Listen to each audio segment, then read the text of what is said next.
بسم الله الرحمن الرحيم. الحمد لله رب العالمين، وصلى اللهم وسلم وبارك على خير خلق الله أجمعين. رحمة الله للعالمين، نبينا وحبيبنا وقائد غر المحجلين، صلوات الله وسلامه عليه وعلى آله الطيبين الطاهرين وعلى صحابته الغر الميامين، وبعد. السلام عليكم ورحمة الله وبركاته. بإذن الله تعالى hii ni majlisi ya tatu katika taalika ala manzumati ya Abi Ishaq al-Albiri rahimahullahu ta'ala, ambayo alikuwa tumeanza nayo katika ziara yetu ya Isiolo, ambayo ilikuwa imeambatana na conference iliyofanyika pale Al-Falah Islamic Center. Walillahi alhamdu wal minna. Majlisi ya kwanza tukaifanya katika Masjid al-Jamia Isiolo, na majlisi ya pili tukaifanya katika Masjid al-Hidayah, na hii ni majlisi ya tatu biidhnillah ta'ala tukifanya taaliq kukamilisha ile sehemu ambayo kwamba ilikuwa imebakia katika manzuma kama vile hii pendwa ya Abi Ishaq al-Albiri rahimahullahu ta'ala.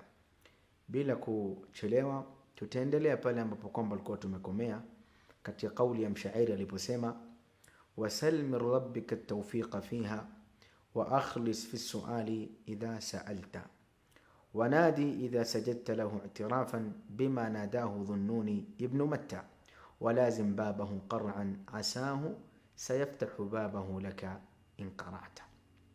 Abu Ishaq al-Albiri rahimahullahu ta'ala akiendelea kumpatia nasaha mwanawe Abi Bakar, ambao nasaha hizi tulisema toka kitambo ya kwamba tuzielekeze kwetu sisi. Ile sehemu ya yule mtoto tuweke ni sisi tunasihiwa. Kwa hiyo asema wasalmi rabbika at-tawfiqa fiha, muombe Mola wako akupatie tawfiki kwa hii dunia. Muombe Allah subhanahu wa ta'ala akupatie tawfik. Uelewe ma tawfiki illa billah, hakuna atoaye tawfik, na tawfik anayopata binadamu ila yatoka kwa Allah subhanahu wa ta'ala. Lidhalika muombe Allah jalla jalaluhu tawfiki katika mambo yako, aweze kukusahilishia mambo yako, aweze kukufanya katika hii dunia usighurike nayo.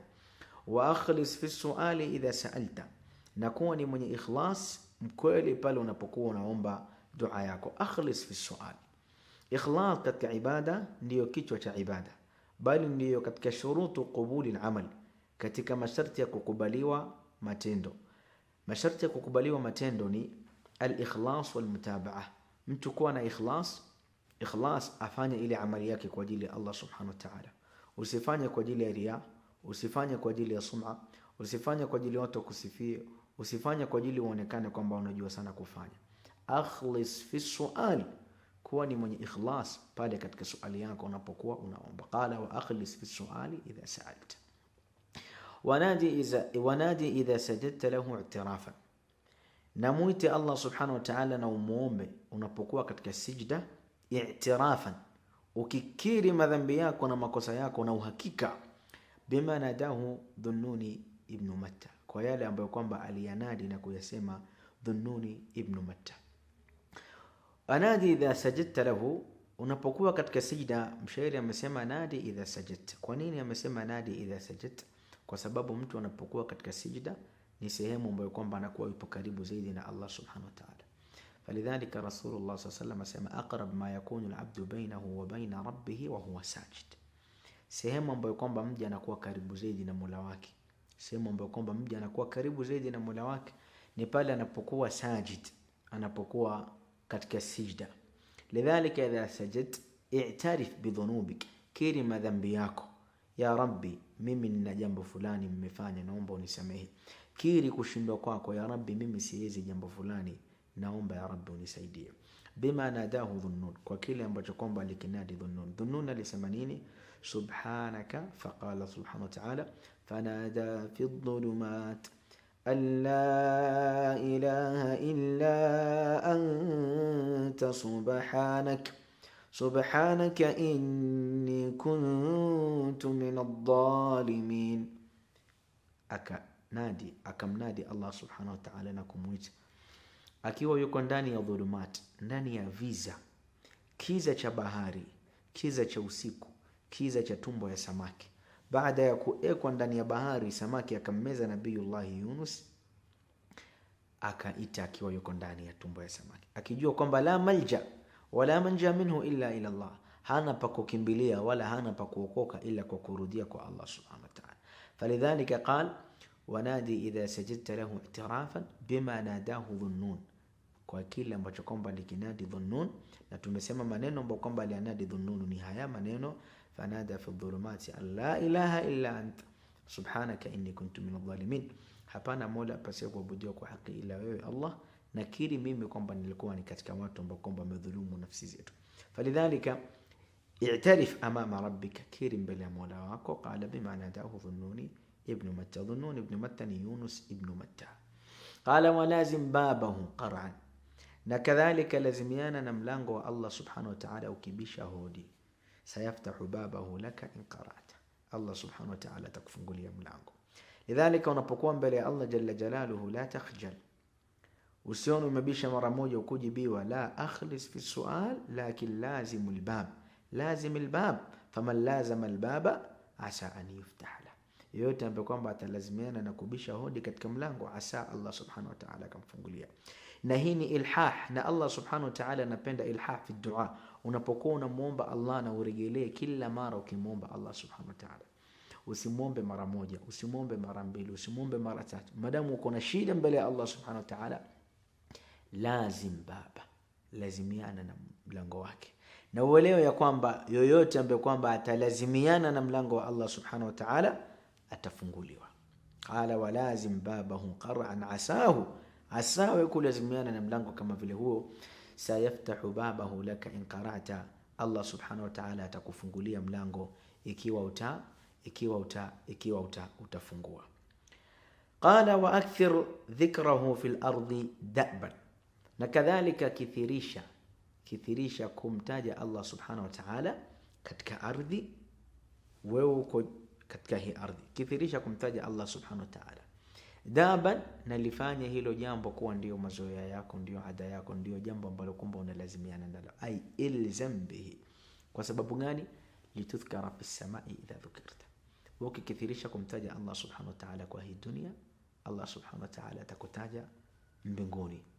Mtume sallallahu alayhi wasallam katika hadithul qudsi, Allah tabaraka wa ta'ala asema: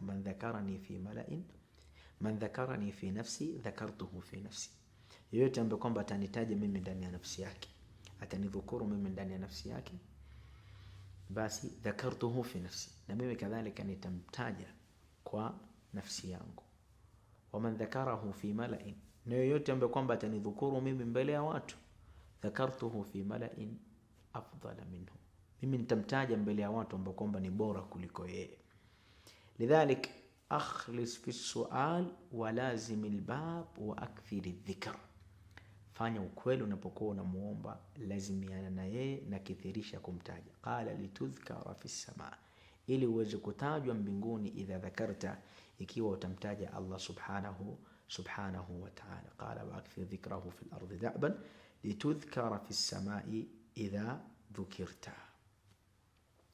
Qala wala taqul as-siba fihi imtihan, na kadhalika mshairi akaendelea kusema akimnasihi mwanawe, ambia wala taqul as-siba fihi imtihan wafakkir kam saghirin qad dafanta, usione kwamba uko na ujana mwanangu, upo katika umri wa ujana ukaghurika ukasema as-siba fihi imtihan, mimi madamu ni kijana basi bado niko na muhla, niko na time, Allah subhanahu wa ta'ala ananipatia time. Qala wala taqul as-siba fihi imtihan, usiseme ya kwamba zama za ujana pako na mtihani, kama pako na time uweze ukaitumia time ile kuweza kufanya nini, kuweza kuvukisha mambo yako. La, wafakir kam saghirin qad dafanta, fikiria vijana wangapi wadogo umewazika wewe. Pengine una ndugu zako vijana ama una wadogo zako wamfariki ikiwa katika marika ambao kwamba hata wani wadogo kuliko wewe, lakinnahum ma'a dhalika matu, wankufa, wako chini ya ardhi.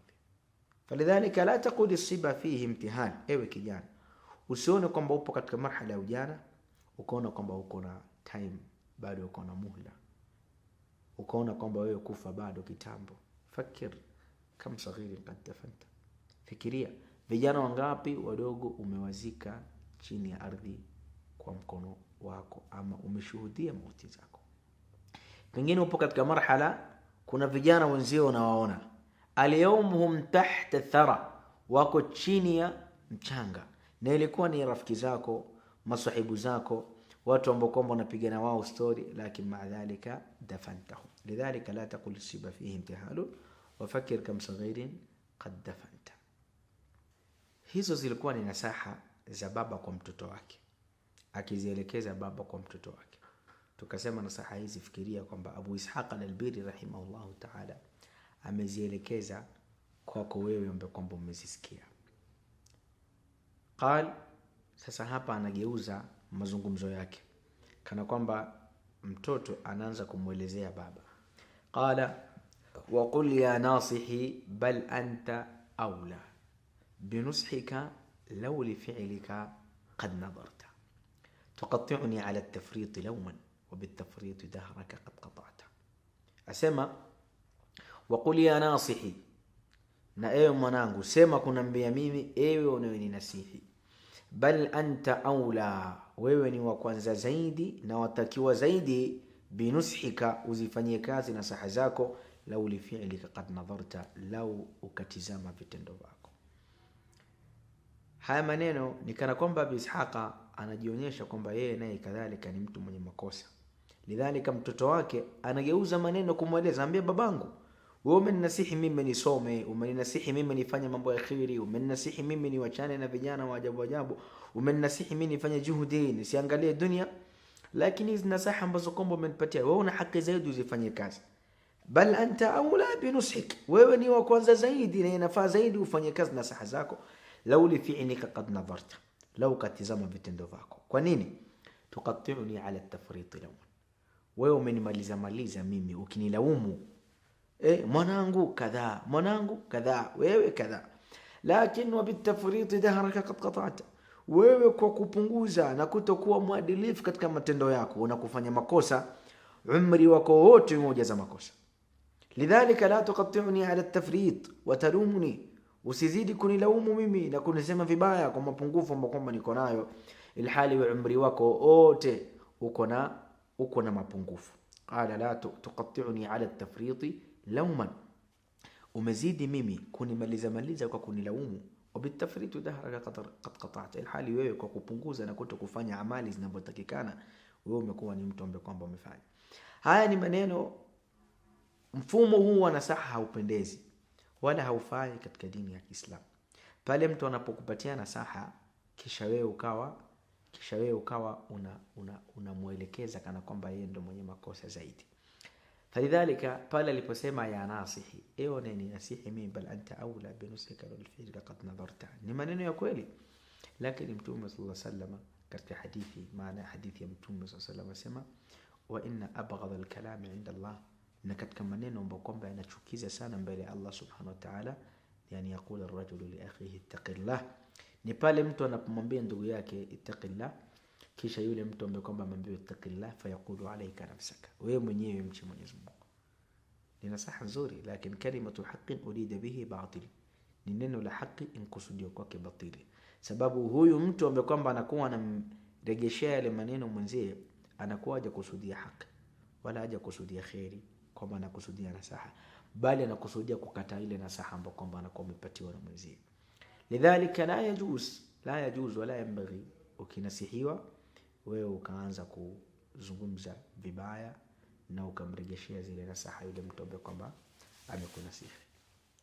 Kijana anaendelea kutoa nasaha.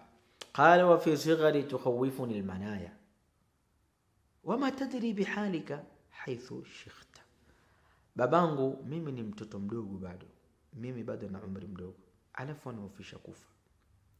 Kisha wama tadri bihalika haythu shikhta, uone wewe umri wako ulionao unkaribia kufa, unakuwa na umri mkubwa, ushakuwa mzee. Ma tadri bihalika haythu shikhta, hujui kuhusu hali yako, uone kwamba ushakuwa mtu mzima.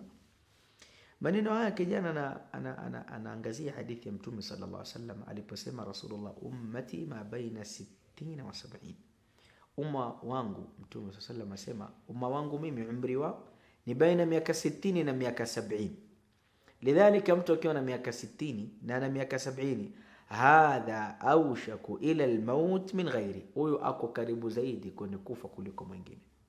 Kwa sababu ukifikisha miaka 70 wafikiri utarudi tena kwenye miaka 20, la yanbaghi, hadha la yutasawwar, bal la yumkin. Haiwezekani tena ukarudi kuwa kijana, sababu tayari shikhta. Na hivi ni katika vitu ambavyo kwamba havina dawa. Kila maradhi iko na dawa ila alharim, isipokuwa utu uzima. Mtu akishakuwa mtu mzima hakuna dawa ya kumeza akamregesha kuwa kijana. Lidhalika kijana amwambia babake, wa fi sighari tukhawifuni almanaya, pamoja na umri wangu mdogo babangu anikofisha mimi kuhusu mauti, wanikofisha mimi kwamba nitakufa. Wama tadri bihalika haythu shikhta, huoni hali yako na utizame hali yako kwamba umekuwa ni mtu mzima. Anta ahaq, zile nasaha ulizonipatia mimi kuhusu mauti ukazielekeza kwako, sababu wewe umri wako ni mtu mzima. Lidhalika unapokuwa na umri mkubwa, hakikisha unafanya matendo mazuri na unajiandaa zaidi na barabara ya kifo, sababu wewe upo karibu kuliko mtu mwingine. Qala wa kunta ma'assiba ahda sabila fama laka ba'da shaybika qad nakasta.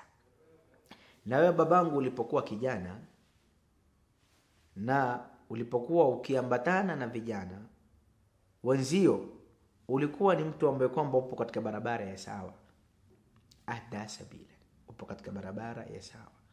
Fama laka ba'da shaybika qad nakasta, mbona baada kuwa umekuwa na umri mkubwa, umepata miaka mingi, umekuwa shekhe sasa, umekuwa mtu mzima, nakasta, umerudi nyuma, ukabadilika 180 daraja, ukarudi kuwa mtu mbaya.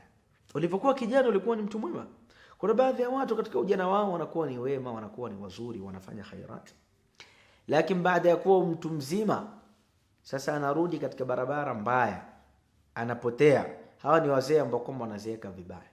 Lidhalika ukiona kwamba upo na umri mkubwa na bado unafanya madhambi, ilhali katika ujana wako ulikuwa ni mtu mzuri, intabi, pengine inaweza kuwa ni suul khatima waandaliwa. Sababu kama anavyosema ahad ulama, at-tariq, njia ya kuelekea kwa Allah subhanahu wa ta'ala, tawila, ni ndefu sana, na njia ya haki ni ndefu sana. Kinachozingatiwa sio sisi kufika mwisho ile njia, inma al-ibra an namuta wa nahnu ala at-tariq. Kinachozingatiwa ni sisi tufe tukiwa tupo katika ile barabara ya sawa. Falidhalika usighurike na umri, ukaona kwamba uko na umri bado, uko na time. La, madamu ushakuwa mtu mzima, umri wako utumie vizuri, rudi kwa Allah subhanahu wa ta'ala. Wa kunta ma'assiba ahda sabila, usije kuwa kama vile huyu mzee ambaye kwamba alikuwa katika ujana wake ni mtu wa sawa, lakini baada ya kuwa amefikisha umri mkubwa, fantakasa, akarudi nyuma. Na katika sababu zinazopelekea watu kurudi nyuma ni watu kunasibisha kuwa kwao katika hidayah na kuwa kwao katika mambo ya khairi juhudi yao. Mtu ataona kana kwamba mimi ninasali kwa sababu mimi ninampenda Allah subhanahu wa ta'ala, mimi ninasali kwa sababu mimi ni labda nimelelewa katika malezi ya Kiislamu, mimi nafanya khairi sababu mimi nipo karibu na msikiti. La wallah, usinasibishe khairi unazozifanya na ujanja wako wa moyo wako. لا تفعل هكذا.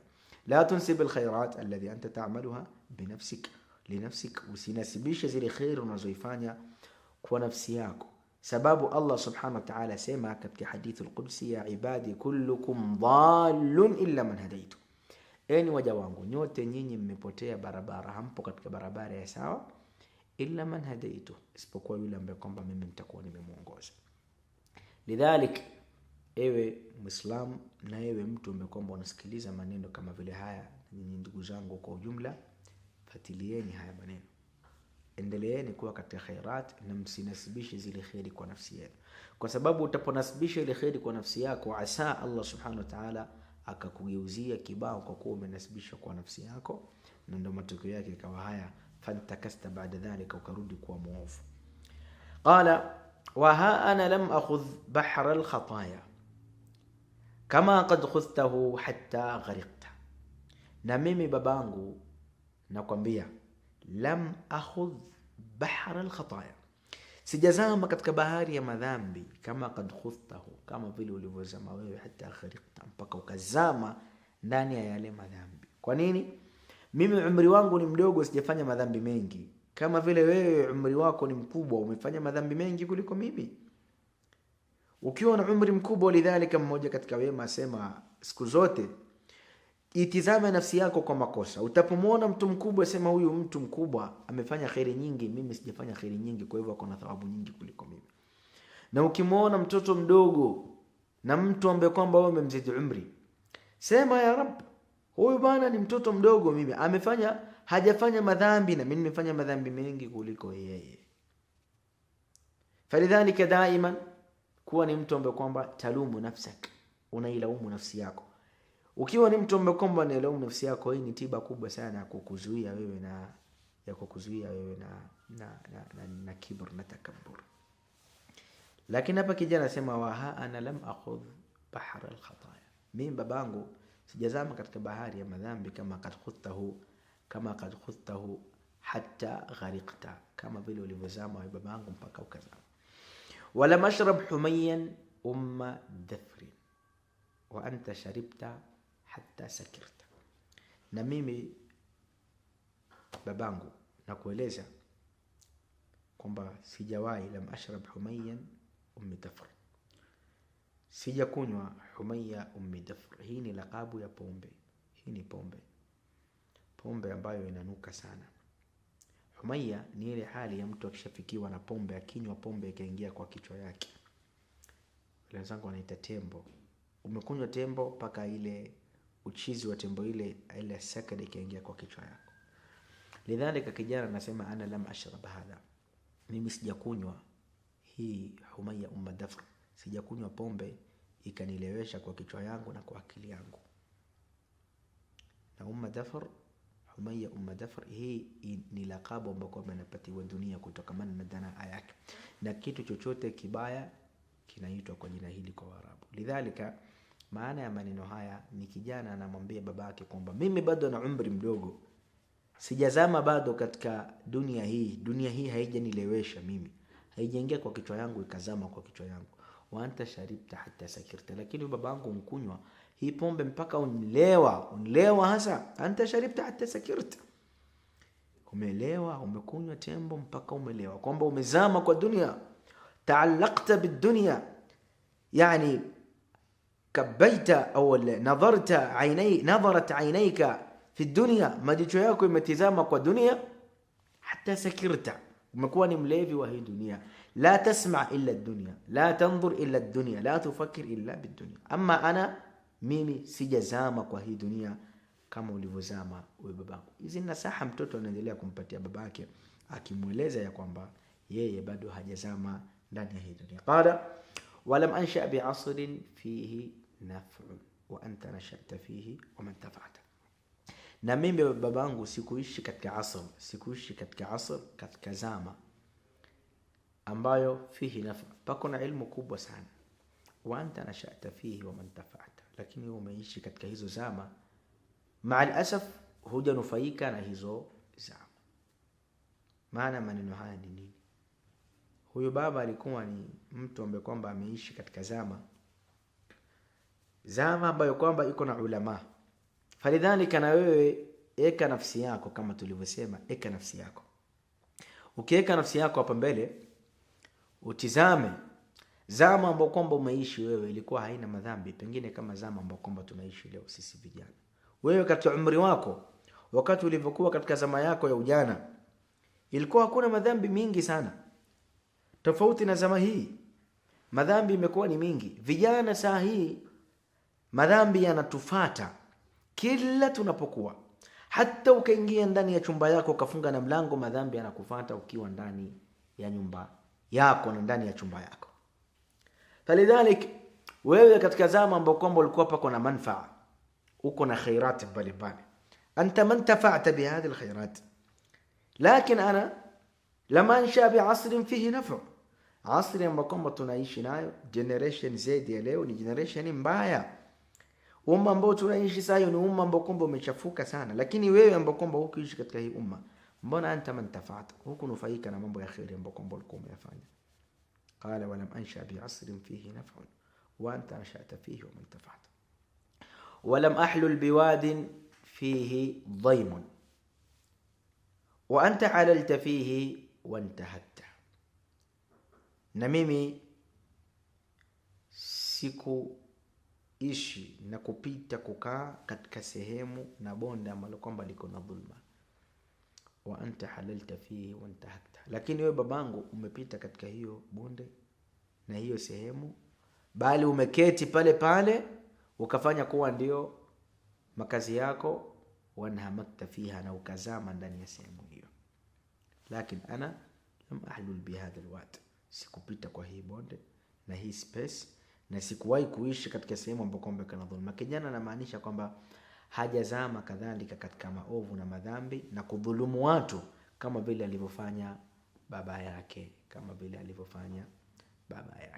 Lidhalika qal wala mahlul biwadin fihi dhaymun wa anta halalta fihi wa man tabata. Kwa nini? Laqad sahabta a'laman kibaran, wewe umesuhubiana na wanazuoni wakubwa. Walam araka iqtadaita biman sahibta, lakini sikuoni kama unawaiga wale ambao kwamba umesuhubiana na wao. Limadha wewe unakaa na watu wa khairi, unakaa na ulama, lakin la nara fika samta alulama wala nara fika nuran wa raihata alulama. Hatuoni kwako raiha ya ulama, hatuoni kwako harufu ya ulama. Wewe ni mtu aina gani babangu? Laqad sahabta a'laman kibaran, umeketi na wanazuoni wakubwa. Walam araka iqtadaita biman sahibta, lakini sikuoni kama unawaiga wale watu ambao kwamba umesuhubiana nao. Siku zote almar'u ala dini khalilihi falyanzur ahadukum man yukhalil an almar'i la tas'al wasal an qarinihi fakullu qarinin bilmuqarini yaqtadi. Usimuulize mtu kuhusu tabia yake, tizama masahibu ambao kwamba anaketi nao tabia zao ni gani. Ukijua tabia ya kwao hao masahibu, sataarifu tabiatahu. Ukiniuliza mimi ni mkweli ama si mkweli, hatma nitakwambia mimi ni mkweli. Ukiniuliza mimi ni mcha Mungu ama si mcha Mungu, nitakwambia mimi ni mcha Mungu. Lakini la taarif, huwezi kuelewa ukweli isipokuwa utapokuja kuona masahibu ambao kwamba nakana. Mimi ni mtu ambao kwamba time yote nakaa na watu waovu. Mtu time yote anakaa na vijana maskari, hana khairati ambao kwamba anafanya.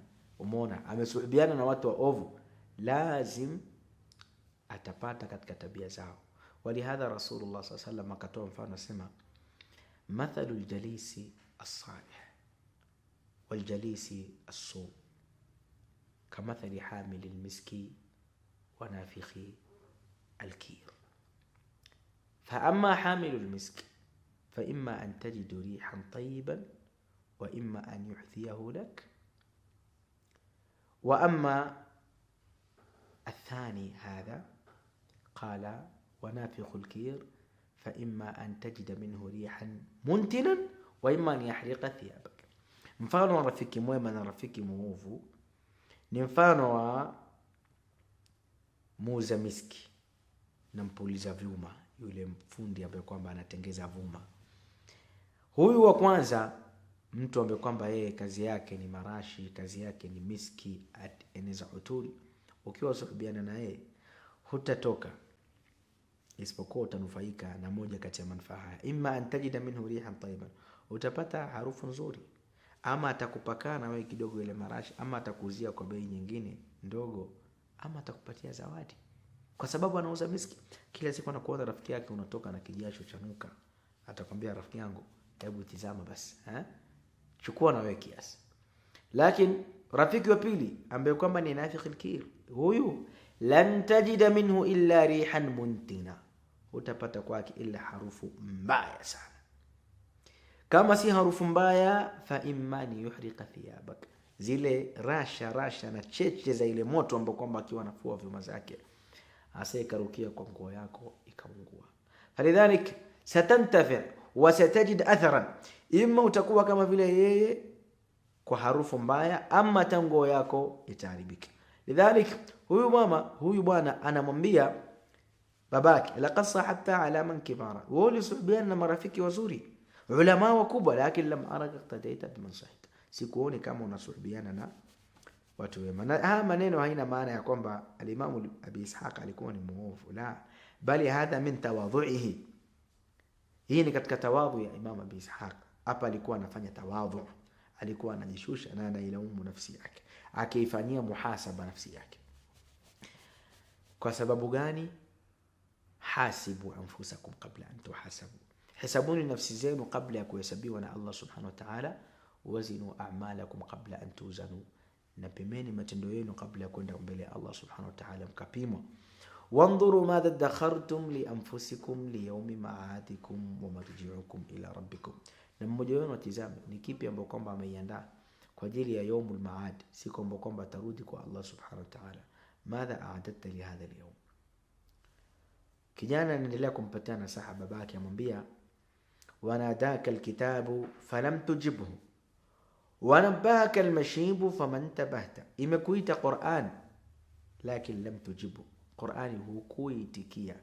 Pale alipokuambia ya ayyuhalladhina amanu ittaqullaha waltanzur nafsum ma qaddamat lighad wattaqullaha innallaha khabirun bima ta'malun.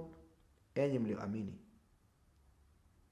mcheni Allah subhanahu wa ta'ala, na mmoja wenu atizame ni kipi ambacho kwamba ametanguliza kwa ajili ya kesho yake. Lakini wewe umeitwa na Qur'ani nakwambia umche Allah, wewe hujamcha Allah subhanahu. Qur'ani nakwambia umuogope Allah, wewe hujamuogope Allah subhanahu wa ta'ala. Qur'ani imekwambia uache maasi, wewe hujaacha maasi. Qur'ani imekwambia ufanye sala, utekeleze sala, anta ma addaita sala. Qur'ani imekwambia ufanye khairati mbalimbali, anta ma addaita hadhihi alkhairat, hujatekeleza hizi khairi. Falidhalika nadaka alkitab, kitabu imekuita falam tujibu, wewe ukujibia kitabu. Wanabahaka almashibu faman tabahta, na utu uzima wako almashib, mvi iliyoingia kwa akili, kwa nywele yako, kwa kichwa chako, imekutanabahisha, imekuzindua, imekupatia indhar, lakini anta man tabahta, wewe hujapata tanabuh, hujatanabahi na hujazinduka, hujapulika, hujarauka, hujaamka na usingizi wako ambao ulikuwa umelala. Mazilta fi ruqadi nabahaka almashib. Baadhi ya ulama wakitafsiri aya Allah subhanahu wa ta'ala, wajaakumun nadhir, na imekujieni nyinyi waonyaji. An-nadhir baadhi ya ulama wasema ni almashib. Ukiona umeota mvi kwa nywele yako, basi hiyo ni indhar Allah subhanahu wa ta'ala anakupatia. Labud urudulie nyuma, utizame. Ukiona una mvi hata moja kwa kichwa chako, ujue ya kwamba hiyo Allah subhanahu wa ta'ala ni alama amekuletea, uweze kujiandaa. Asa temi yoyote utaondoka. Sababu nywele ikianza kubadilika rangi, ikatoka kwenye rangi nyeusi ikawa rangi nyeupe, la tadhunnu annaha sayarji aswadan, usidhanie kwamba ile nywele itarejea tena ikiwa ni nywele nyingine ambayo kwamba ni nyeusi, bali hiyo nywele itaendelea kuwa ni nyeupe. Na nywele zote ikishakuwa nyeupe, la tadhunnu annaha sayaswadu ba'da dhalika, bal anta satankabbu fi al-qabr, wewe utaingia kwa kabri. Na ndio maana tulitaja katika jilsa za nyuma, tulipokuwa katika darasa majlisi ya pili, tukasema tukanukulu ile kisa ya Ayub alayhi salam. Nabiyullah Ayub alayhi salam alimwambia Allah subhanahu wa ta'ala, ya Rabb la tumitni hatta tab'ath li amara, ewe Mola wangu usinifishe mimi mpaka unitumilizie alama za kuwa mauti yangu imekaribia. Allah subhanahu wa ta'ala anapokea dua za manabii. Bas akapokea dua yake, umri ukaenda, Ayub akafikia umri mkubwa sana. Alipofikia umri mkubwa, ndugu zake wengi washakufa. Malakul maut akaja kumtoa roho yake. Afika malakul maut, amwambia ninakuja kutoa roho. Akamwambia la, ana nilimuomba Allah alla yumitni hatta yab'ath li amara, asinifishe mpaka anitumilizie mimi alama ya kuwa mauti yangu imekaribia kufika. Malaka akamwambia naam, Allah subhanahu wa ta'ala ba'atha laka amara, ab'atha ilayka amara, Allah alikutumilizia wewe alama ya kuwa mauti yako imefika. Ni alama gani hiyo ambayo kwamba mauti ya mtu inajulisha kuwa imefika? Akamwambia alam yanhani dhahruk, alam yashib sha'ruk, alam yamut jaruk. Je, wewe mgongo wako haujajikunja? Mtu akiwa yuko kijana ana umri mkubwa, ama akiwa amefikia katika umri, atakuwa anasimama mwili wake ukiwa umesimama umenyoka namna hii. Lakini akianza kupata umri mkubwa, mgongo wake utakuwa unashindwa kunyanyuka, mgongo wake utakuwa unashuka kila siku chini, mgongo tena hauwezi kunyanyuka. Ndio baadaye ataanza kutumia fimbo akienda nayo barabarani, anatembea barabarani. Lidhalik Nabiyullah Ayub amefikia katika umri kama vile anambia, huu mgongo wako kujikunja ulitegemea tena mgongo utanyoka? Na kuuliza leo umefikia umri mgongo wako umejikunja, umeangalia chini ya ardhi, watarajia tena mgongo utanyanyuka? La, lan yastaqima dhahruka ba'da al'an, mgongo wako hautanyanyuka tena. Madha sayahduth, ni kipi ambacho kwamba itatokea? Anta al'ana nadharta ila al-ardh, wewe sahi umetizama katika ardhi. Minha khalaqnakum wa fiha nu'idukum wa minha nukhrijukum taratan ukhra, katika hiyo ardhi Allah subhanahu wa ta'ala amewaumba kutokamana na ardhi, na humo katika ardhi mtarejeshwa. Ukiona mgongo wako umejikunja unaangalia ardhini, basi ujua umeanza kukaribia kurudi katika ardhi. Lidhalika mwambie dalili ya kwanza, Nabiyullah Ayub akubali. Ambia na dalili ya pili, ambia alam yashib sha'ruk, nywele yako haiko utamvi wewe. Amwambia nywele yako imetamvi, uzeeka. Sasa hal ba'da al-mashibi rajauta iswidad ash-sha'r, baada ya kuwa nywele yako imekuwa ni nyeupe ulitaraji tena kwamba nywele yako itakuwa nyeusi urudi chini? La. Falidhalika hiyo ni dalili ya pili kwa mauti yako imefika. Kama una mvi, jua kwamba mauti yako imekaribia. Dalili ya tatu katika dalili ambayo kwamba inajulisha ya kuwa mtu mauti yake imekaribia kufika, akamwambia alam ya mutjaruk, majirani yako hawakufa wewe? Wewe umefiliwa na jirani, umewazika kwa mikono yako. Kama ulifiliwa na jirani, basi ujue kwamba ghadan ant alana anta dafanta ikhwanak, wewe umewazika leo ndugu zako. Wataka tu kila siku ukuwe ni mwenye kuzika ndugu zako. Yauma ma, na ndugu zako watapatiwa taarifa ya kifo yako. Yauma ma anta satamut. Walihadha tubi al'an, tubia sahi, kuwa kama vile maneno ya mshairi alivyosema, ya nafsu tubi fa inna al-mauta qad hana wa'sil hawa fa inna al-hawa ma zala fatana ama tarina al-manaya kayfa tarqutna laqtan fatalhaqu ukhrana biulana kulla yawmin lana maytatan nushayyi'uhu nara dhalika athara mautana. Asema mshairi, ewe nafsi yangu tubia, ya nafsu tubi, ewe nafsi yangu tubia, fa inna al-mauta qad hana, kwani mauti imekaribia, ipo karibu. Wa'sil hawa, ya asima tamanio ya nafsi yako, wachana nayo, kwani hawa yanakufitinisha na kuingiza katika madhambi. Huoni mauti kila siku yanavyotuondosha mmoja baada ya mwingine, leo anaunganishwa na mwingine. Kila yawmin lana maytatan nushay, kila siku tuko na maiti, daily tuko na watu tuenda kuwazika. Nara dhalika athara mautana, tuona athari ya mauti yetu. Qala, anaendelea kusema الشاعر, قال ونفسك ضم لا تذمم سواها, ونفسك ضم لا تذمم سواها لعيب فهي أجدر من ذممت. نفسي yako ilaumu, usimlaumu mwingine, laumu aibu za nafsi yako. فهي أجدر من ذممت, kwa nafsi yako ndio kitu bora ambacho kwamba utaisema. Falidhalika ikosoe nafsi yako, ilaumu nafsi yako, usilaumu nafsi ya wenzio. Usiwe ni mtu ambaye kwamba unazungumza aibu za watu. Usiwe ni mtu ambaye kwamba unajilazimisha na kutafuta aibu za watu. Man tatabba'a awrata an-nas tatabba'a Allahu awrata, yoyote ambaye kwamba atafatiza aibu za watu akasahau aibu zake, Allah subhanahu wa ta'ala atazisanua zile aibu zake zitaonekana kwa watu. Idha aradta an tahya saliman min al-adha وحظك موفور وعرضك صين لسانك لا تذكر به عورة امرئ فكلك عورات وللناس ألسن وعينك إن أبدت إليك معايبا فقل يا نفسي للناس ألسن. Ikiwa wataka kuwa ni mtu ambaye kwamba utasalimika na maovu na mabaya na heshima yako itakuwa imehifadhika, basi ulimi wako katu usijaribu kufungua na kutaja aibu za watu. Usiwe ni mtu mwenye kutaja aibu za watu mbele za watu. Kwa sababu gani?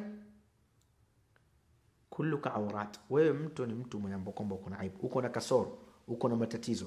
Lisanuka la tadhkuru bihi awrat amrin, wewe ulimi wako usitaje aibu za watu. Fakulluka awrat, kwani wewe mzima ni awrat, ni mtu ambaye kwamba ako na madhambi na ako na makosa. Walinasi alsun, na watu wako na mdomo wa kuzungumza.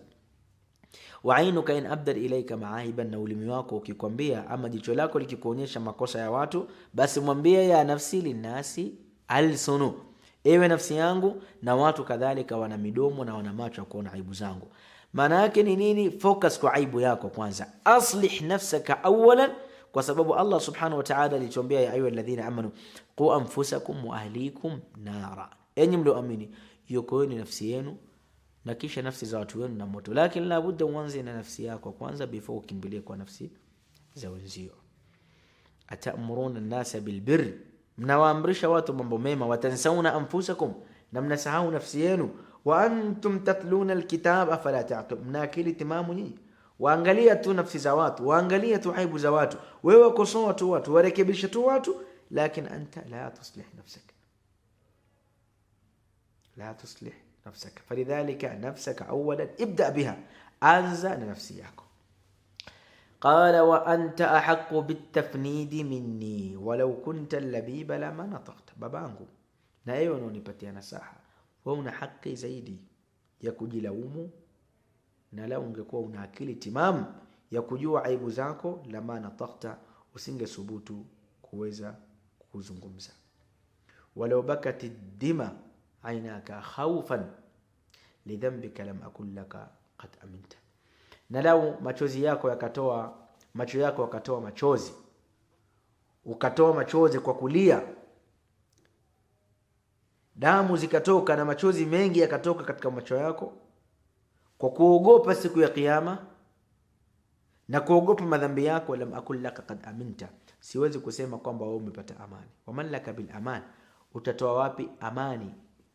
Wa anta abdun, ilhali wewe ni mja ambaye kwamba, qala waman laka bil aman, na wewe utatoa wapi amani? Wa anta abdun, na wewe ni mja, umirta famamtathalta wala ata'ta, wewe umeamrishwa na Allah subhanahu wa ta'ala ufanye mambo ya khairi, ufanye mambo mazuri, lakini anta ma ata'ta Allah. Una khairati ngapi ambazo kwamba Allah subhanahu wa ta'ala amekulazimisha ufanye na amekuamrisha ufanye, anta ma fa'alt, hujazifanya hizo khairi. Lidhalika ni wapi utatoa amani hata kama utalia?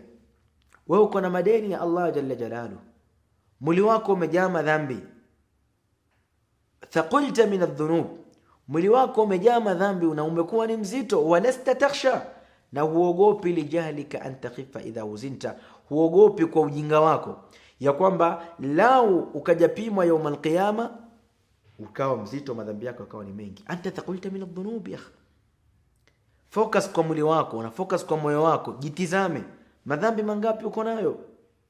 Tubil an, udil ana ila Allah, rejea sai kwa Allah subhanahu wa ta'ala, fanya tauba an kabla famati alawani, kabla time haija pita, bado uko na time. Thaqulta min adh-dhunub, kesho ukija kupimwa يوم القيامه, na يوم القيامه vitu vinavyopimwa katika mizani ni amali zako, zitapimwa mbele ya Allah subhanahu wa ta'ala, na kadhalika suhufa zako zitapimwa, nyaraka zako, ile kitabu yako unaandikiwa mema na maovu itapimwa, na kadhalika mwili wako pia utawekwa katika mizani. So zote hizi zitawekwa. Lidhalik ogopa pale utapokuja kuwekwa katika mizani madhambi yako ikawa mengi. Watushfiqu lilmusirri ala almaasi, ajabu unamwonea huruma yule mtu ambaye kwamba anafanya madhambi, watarhamuhu, unakuwa ni mpole kwake, wa nafsa kama rahimta, lakini hauhurumii nafsi yako, wewe unakuwa ni mpole kwake, tushfiq watarhamuhu, unamhurumia, lakini nafsa kama rahimta, hujahurumia nafsi yako. Ibda bi nafsika awalan, anza na nafsi yako mwanzo, anza na nafsi yako mwanzo, kwa sababu ukianza na nafsi yako itakuwa ni sababu ya kuweza kutengeneza kadhalika nafsi za wenzio. Raja'ta alqahqara wa khabatta ashwa la'amruka law wasalta lama raja'ta, umerejea kinyume nyume. Raja'ta alqahqara, umerudia kinyume nyume. Wa khabatta ashwa, umeanguka vibaya mno. La'amruka law wasalta lama raja'ta, na kwa pia lau kama ungefikia katika martaba ya uchamungu wakati wa ujana wako, usingekubali kurudi katika madhambi. Haya maneno kadhalika kijana anamueleza baba yake. Tulimesema kwamba hapa kijana amegeuza kana kwamba yuko anazungumza na baba yake, kijana ndo anazungumza, lakini haya ni maneno ya Abi Ishaq al-Albiri rahimahullah ta'ala, lakini hii ni sigha miongoni mwa sigha za kuweza kuweka khutba yake nzuri na darasa yake ileweke vizuri. qala raja'ta alqahqara wa khabatta ashwan la'amruka law wasalta lama raja'ta. Na kwa pia lau ungefikia katika level ya uchamungu usingekubali kurudi tena katika maovu. walau wafaita rabbaka duna dhanbin wa nuqishta alhisaba idhan halakta. Na lau ukaenda kwa Allah subhanahu wa ta'ala, Sheikh anasema walau ukaenda kwa Allah subhanahu wa ta'ala ukiwa huna dhambi hata moja, lau wafaita rabbaka duna dhanb, lau kasimamishwa mbele ya Allah jalla jalaluhu ukiwa huna dhambi hata moja, lakini wa nuqishta alhisab, Allah akakufanyia niqash katika hisabu yako, kwa nini ulifanya hii, ukajieleza kwa nini, idhan halakta, utakuwa umeangamia. law wafaita rabbaka duna dhanbin wa nuqishta alhisaba idhan halakta. wa lam yadhlimuka fi amalin, Allah haja kudhulumu katika amali yako, kwamba kuangamia kwako ni kwamba Allah amekudhulumu, lakin asirun an taquma bima hamalta, ni ngumu sana kusimamia yale mambo ambayo kwamba Allah subhanahu wa ta'ala amekuamrisha. Limadha? Hadithi ya Mtume sallallahu alaihi wasallam, hadithi ya yule bwana ambaye kwamba alikuwa katika jazira, alikuwa katika kisiwa, hakuwahi kufanya dhambi, yeye kila siku alikuwa ako busy na ibada. Baada ya kufa, Allah subhanahu wa ta'ala akamwambia malaika, adkhiluhu aljannata birahmati, muingizeni peponi kwa rahma yangu. Huyu bwana akasema la bal bi'amali, ya rabbi niingize peponi kwa amali yangu. Allah mwambia la birahmati, ambia la bi'amali, ya rabbi mimi nimefanya matendo, niingize peponi kwa matendo yangu. Allah subhanahu wa ta'ala akamwambia malaika waanze kumfanyia hisabu yule bwana. Akafanywa hisabu ya macho tu, mema yake yote ambayo kwamba ameyafanya yakaishia katika khairi ambazo kwamba zimetokana na macho peke yake. Bado mema ya mikono, bado mema ya ulimi, bado mema ya masikio, mema ya pua, mema ya akili.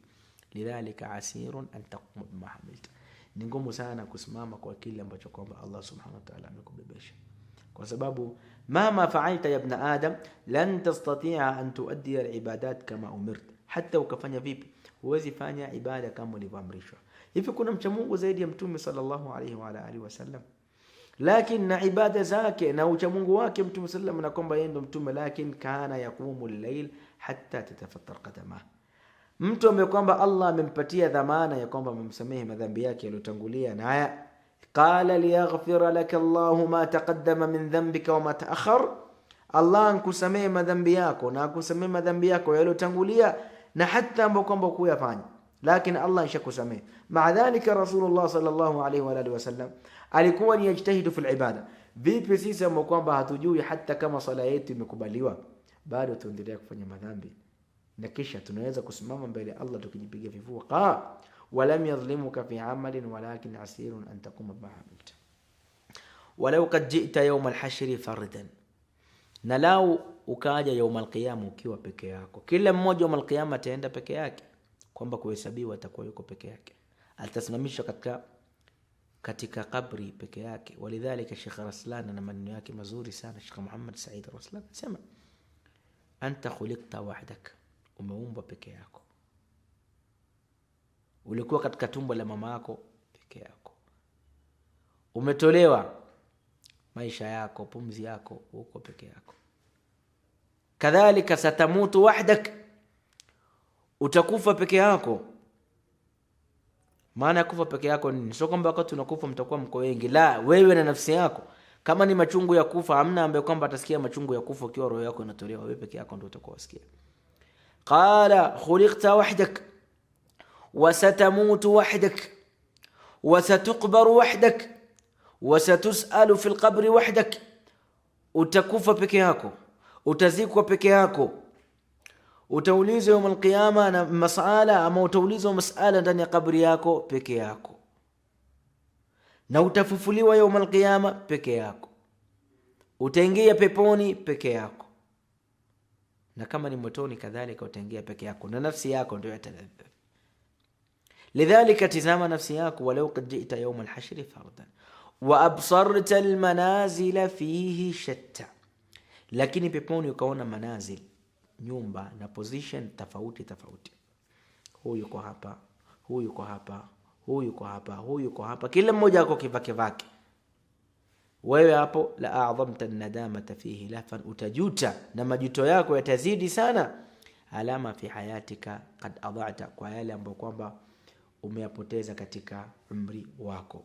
Tafirru min alhajiri, tafirru min alhajiri wa tattaqihi fahalla min jahannama qad fararta. Unakimbia hiki kijoto na jua la dunia. Alhajir ni ule wakati wa jua limeanza kutoka, labda takriban wakati wa dhuhuri. Alhajir, jua ni kali. Katika hii hali jua ni kali, qala tafirru min alhajiri wa tattaqihi, unakimbia joto la duniani na unaliogopa. Fahalla min jahannam qad fararta, mbona ukimbii joto la jahannam? Mtu anaogopa kusimama duniani katika jua kali, anatafuta umbrella, anajifunika. Fama baluka biharri jahannam, vipi kuhusiana na joto ya jahannam itapokuwa? Ndio wale Allah subhanahu wa ta'ala la tanfiru fil har, wale manafiki walikuwa wakiambizana, ambia jamaa msitoki kwenda vitani wakati wa joto, jua kali. Sema qul naru jahannam ashaddu harra, moto jahannam ni kali zaidi. Falidhalika tafirru min alhajiri fi dunya wa tattaqi, unakimbia hii harara iliyoko duniani, joto iliyoko duniani na kijua kilichopo duniani. Fahalla min jahannam qad fararta, mbona uogopi jahannam? Jahannam kali. Kalla innaha ladha nazza'atan lishawa tad'u man adbara wa tawalla wa jam'a fa'aw'a. Jahannam na ladha, moto mkali, saqar, moto mkali. Kimbia huu moto, fir min aljahannam. Qal tafirru min alhajiri wa tattaqi fahalla min jahannam qad fararta walasta tutiqu ahwanaha adhaban, wala huwezi wewe kustahamili adhabu chache tu ya jahannam. Hivi majua adhabu chache ya jahannam ni gani? Ile adhabu ndogo. Adhabu ndogo ni ile ambayo kama Mtume amehitaji atapatiwa Abu Talib, itawekwa makaa ya moto chini ya mguu wake, katika unyayo wake. Akiwekwa moto chini ya unyayo wake, kichwa chake na ubongo unatokota na unaiva kwa ile mawe ambayo kwamba inakuwa imewekwa chini ya mguu. Hii ndio adhabu nyepesi ya motoni. Ukiona maji yanatoa mvuke huko juu, labda imewekwa maji katika sufuria, umeweka mathalan labda kama ni nyama mule ndani wapika, ukaona huko juu yatoa mvuke, maana yake ile sehemu ya katikati yote moto umefika. Sasa niambie, makaa inawekwa chini ya mguu, mwili mzima huu unapata ukali wa ile moto mpaka kiasi kwamba utosi wako unaiva. Hii ndio adhabu kali, adhabu chache ya moto wa jahannam. Anasema walasta tutiqu ahwanaha adhaban, huwezi kutiki na huwezi kustahimili adhabu kali. Walau kunta alhadida biha ladhubta, na ukiwa lau hata kama utakuwa ni chuma wewe, ukiingizwa ndani ya ule moto wa jahannam utayeyuka wote. Wala tunkir fa inna al-amra jidd, wala usikanusha haya ambayo kwamba ninakuamrisha na ninakueleza. Fa inna al-amra jiddun, kwani jambo ninalokueleza ni jambo la serious. Walaysa kama hasibta wala dhananta, wala si kama vile unavodai na vile unavodhani. Hizi zilikuwa ni nasaha za mtoto akizielekeza kwa babake. Biidhnillah tabaraka wa taala tutaishia katika halqa yetu sehemu hii, na inshallah tukutane katika halqa ya mwisho, halqa ya 4 biidhnillah taala. Hadha wa sallallahu ala sayyidina Muhammad wa ala alihi wa sahbihi ajma'in. Assalamu alaykum wa rahmatullahi wa barakatuh.